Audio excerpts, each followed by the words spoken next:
The city of choice, Pietermaritzburg, and Scottsville Racecourse hosted their premier race day, the Tsogo Sun Sprint, this past Saturday on the 4th of June.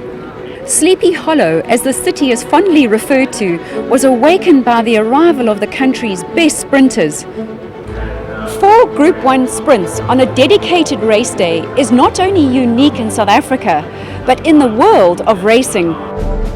Dark clouds gathered early in the week with the scratching of Alan Robertson runner and Highveld champion Cloth of Cloud from the stable of Equus champion trainer Sean Terry. Concerns were raised over a virus running through the yard. However, the rest of his runners made the road trip from the Highveld down to KZN. It was fantastic. Obviously, that filly now is 3 from 3. The secret is out. That family is absolute gold. It's all is secret. Bella, Rabia, Rafia. It's literally probably the best female line in the country at the moment. And this filly is worth absolute fortunes to the owners. She was a little bit off the pace, contrary to how she's normally ridden. And she quickened up superbly well despite being hampered at about the 400 and went on to win a great race. The secret is out, Versa. The secret is out, won it. Vaughan, congratulations, that was a super run. Thanks, Michelle. Yeah, she's very, very good. Tell me about her female line, because she looks like she's bred beautifully. Oh, she is. I think it must be the best blood in the South African stud book. You know, and her mother ran second in this race. Her full sister won this race, and now she's come out to join the band. So it's very, very special.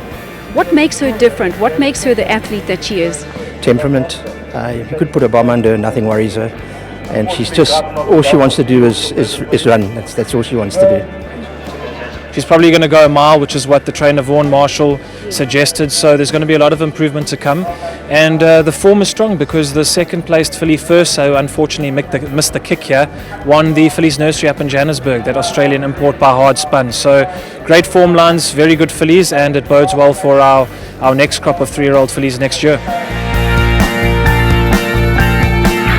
Another super impressive performance from a colt. Again, Vaughan Marshall, who saddled both 2-year-old Group 1s on the day. He was very bullish in his interviews for the public on understarters orders on both of his runners, and he's a phenomenal trainer, and it just proved his judgment was spot on.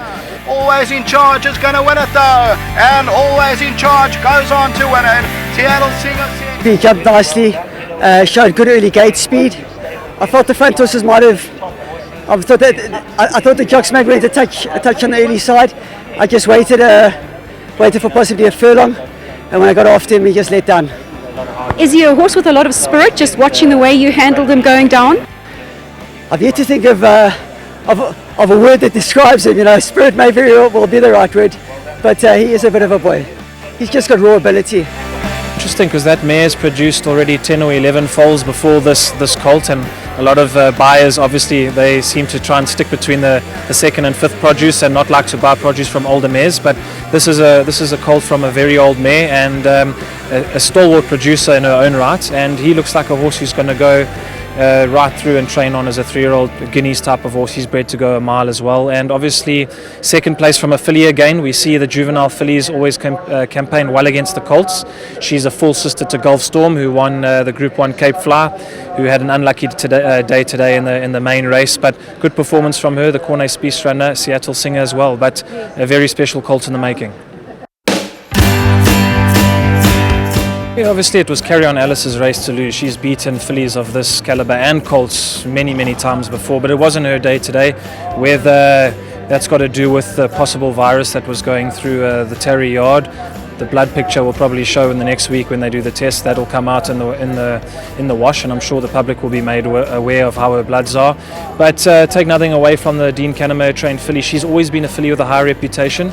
And fantastic achievement from Dean. I mean, he keeps what he's doing in Durban. The season is quite incredible. And with the filly sprinter, normally people like to say that he can't train fillies, but I'm sure he'll put that one firmly up on his wall. Obviously, he's got clients that buy colts predominantly because they try and win classic races, and he's got a good filly here, and he's produced the goods and won a Group 1, and she won a fantastic race under Anthony Delpesh, who's having an absolute stormer of a season. But it's going to go to Real Princess. Real Princess won a second fly. One day she's going to have a turn. I think I always thought she'd get a grade 1 behind her name, and she's got it. She's beautifully bred. a trip, out of, I think, a mother's sister to Victory Moon, a fantastic female line, and well into the whole team, but she's a beautiful, beautiful specimen, and when she goes to stud, I think she has so much value, and whoever stallion sees over the paddock fence is going to really have a good time. It's very easy filly to train. She's got a magnificent temperament. As you can see, she switches off in a race and got a hell of a turn of foot. And Anthony I could see, he spoke to me last week. He said to me, it was on Monday, he said to me, I want to tell you what, Dean, they'll actually be at their best on Saturday. So it all worked out. Fantastic performance, and also a good performance from Lucky Urlakis' filly Joan Ranger, who came from Johannesburg. She stepped up in class nicely, so a good run, a big upset result, but a quality filly won the race. The main race was like a fairy tale, wasn't it? Yeah, wow, something only racing can throw up. A great story.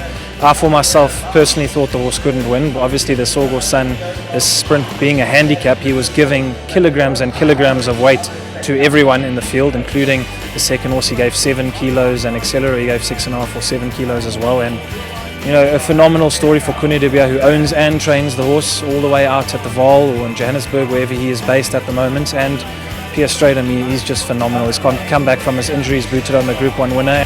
But Talk to the Stars will win. Talk to the Stars won at African Ruler second, third place. I've been off for 3.5 months. I broke my collarbone, and I thought I'll try and come to this meeting and just try something, get any ride with some sort of a chance. And luckily, Kune de Beer, the trainer, gave me this ride. When I looked at the form, I thought, well, it's got 60 kilograms, a lot to do, And when I came down to the start, I found out that he's got no shoes on. So it was like, oh well, I'm just going to be out there enjoying the ride, obviously do the best I can. And the race worked out perfectly. I had a perfect lead horse. When he ran off the inside track, shot down the inside, and he just loved it. So yeah, really, really enjoyable win. Great result for Natal as well, because the horse was bred by Dare Scott at Scott Brothers, an overlord out of a spaceship mare. You couldn't imagine that pedigree throwing up a Group 1 1200 metre winner of this calibre in a million years, but racing has produced a fairy tale story for Kune, and he was very emotional in the ring, and it was a fantastic result. As I say, something that a true racing story, and congratulations to him. He deserves every piece of all the accolades. Hopefully, I don't know if this horse will win an award. There's been a lot of big performances from sprinters all year, but he deserves every single accolade he gets for that training performance.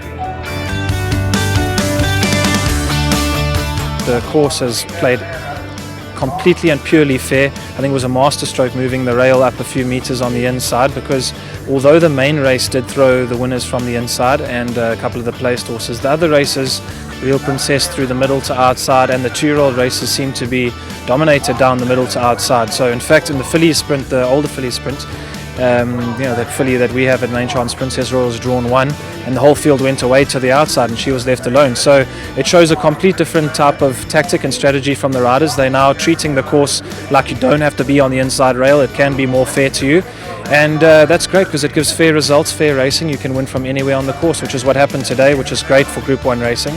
And I think just on the whole, it's been a spectacular day. Tsogo Sun will be very happy with the sponsorship of the event, I'm sure, because once again it's thrown some spectacular performances from the equine athletes, and a good day as well for punters.